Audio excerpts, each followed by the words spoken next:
Bonjour à toutes et à tous et bienvenue dans votre émission préférée, le grand décryptage sur Corbeau News Centrafrique. Aujourd'hui, on ne recule devant aucune polémique et croyez-moi, ça chauffe à Bangui.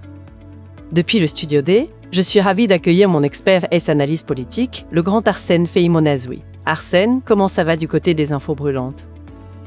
Bonjour Adèle et bonjour à nos auditeurs. Ça va fort, très fort même, et je ne dirais pas que je suis surpris par l'agitation qui secoue la capitale.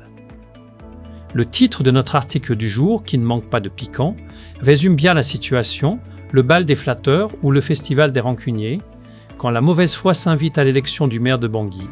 Visiblement, certains ont du mal à accepter le verdict des urnes.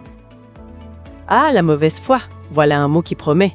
Alors, Arsène, de qui parle-t-on exactement, qui s'agite ainsi pour contester l'installation de la nouvelle équipe communale?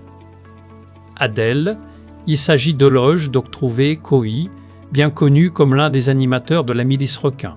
Ce mercredi 17 juin 2026, il est en pleine effervescence, multipliant les actions pour remettre en question la prise de fonction de la nouvelle équipe municipale.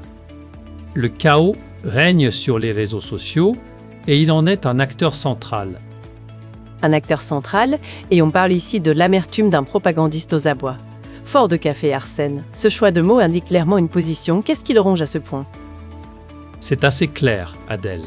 Les plaintes incessantes de Loge Doctrouvé Koï contre l'élection de la nouvelle mairesse montrent une défaite cuisante. En qualifiant cette élection de simple comédie, il essaie désespérément de semer la confusion sur un processus pourtant validé. Cette rage, visiblement pilotée par des enjeux d'argent, met en pleine lumière un personnage familier des attaques en ligne et des menaces, une spécialité de Loge Doctrouvé Koï. Une spécialité, vraiment? C'est tout à fait étonnant d'entendre une telle description. Un habitué des lynchages virtuels, rien que ça. Et ces déclarations, elles vont jusqu'où? Ces propos enflammés, Adèle annonce le désastre pour la ville et signale une intention manifeste de semer le trouble.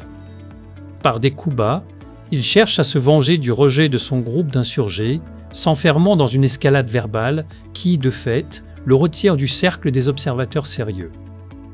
Du cercle des observateurs sérieux, on dirait que les choses sont claires pour lui. Mais Arsène, le texte évoque aussi l'instrumentalisation des milices et les dessous de la colère. Est-ce qu'on parle là de manœuvres politiques obscures derrière cette rage affichée? Absolument, Adèle. L'acharnement de Loge Doctrouvé Koï pour épauler les perdants n'a rien d'un acte noble.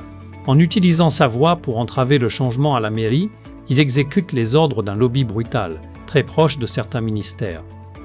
Ces interventions répétées découlent d'une manœuvre organisée pour miner le fonctionnement de la ville, une tactique d'intimidation politique bien à lui. Donc ce n'est pas une initiative isolée mais un plan bien ficelé, et cette complicité, elle nous dit quoi sur les acteurs en jeu? Cette entente entre Loge Doctrouvé Koï et ceux qui veulent le chaos démontre les agissements doubles de faux opposants au sein du parti au pouvoir. En appelant à la rébellion contre les décisions des autorités, il conduit ses complices vers une marginalisation complète, convertissant un simple revers en une entreprise politique désastreuse, orchestrée par lui-même. Une entreprise politique désastreuse, carrément. Ça me fait penser à la dernière partie de notre article, intitulé « Le chantage et l'isolement final d'un groupe en dérive ». Chantage, isolement. On dirait que Loge Doctrouvé Koï est en train de se tirer une balle dans le pied, non? C'est exactement ça, Adèle. Les intimidations de Loge Doctrouvé Koï visant les responsables qui approuvent le remaniement à la mairie indiquent une perte totale de jugement. En menaçant de s'attaquer publiquement à ceux qui collaborent avec la nouvelle administration, ils tentent d'instaurer un climat de terreur, une tactique vaine face à la cohésion générale, un nouveau coup d'épée dans l'eau de sa part. Un coup d'épée dans l'eau, le secrétariat exécutif national semble d'ailleurs ne pas se laisser impressionner. Non, pas du tout. Le secrétariat exécutif national reste inflexible et ne tient aucun compte des doléances de Loge Doctrouvé Koï. Ces provocations ne cachent plus la chute de son influence.